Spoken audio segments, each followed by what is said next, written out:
येरमाळ्यातील बसस्थानकाची नवीन इमारत उभी राहिली असली तरी आवरामध्ये असलेल्या खड्ड्यांमुळे आणि नियोजनाच्या अभावामुळे पहिल्याच अवकाळी पावसाने बसस्थानकात पाणी साचले आहे. यामुळे प्रवाशांना नाहक त्रास सहन करावा लागत असून प्रशासनाच्या कारभारावर संताप व्यक्त केला जात आहे. बसस्थानकाची नवीन इमारत पूर्ण झाली आहे, परंतु परिसरातील मैदानाचे काम मागील 1.5 वर्षापासून संथ गतीने सुरू आहे. आजपर्यंत मैदानाची पातळी समान न केल्यामुळे आणि पाण्याचा निचरा होण्यासाठी योग्य उतार न दिल्याने चोहो बाजूंनी पावसाचे पाणी थेट बसस्थानकाच्या आवारात जमा होत आहे.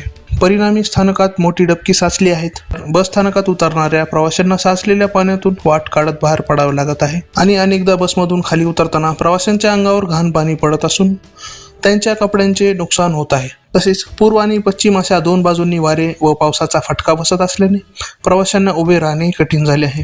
येत्या काही दिवसांत पावसाळा पूर्ण क्षमतेने सुरू होईल. जर त्याआधी बसस्थानकात मैदानाचे काम पूर्ण करून पाण्याची व्यवस्था म्हणजेच ड्रेनेज केली नाही तर प्रवाशांची गैरसोय अधिक वाढणार आहे. 1.5 वर्षांपासून रखडलेले हे काम तात्काळ मार्गी लावावे आणि पावसाळ्यापूर्वी आतील पाणी बाहेर काढण्याची व्यवस्था करावी, अशी मागणी प्रवासी वर्गातून जोर धरत आहे. याबाबत प्रशासनाने तातडीने दखल घेऊन प्रवाशांचे हाल थांबावेत, अशी अपेक्षा व्यक्त केली जात आहे.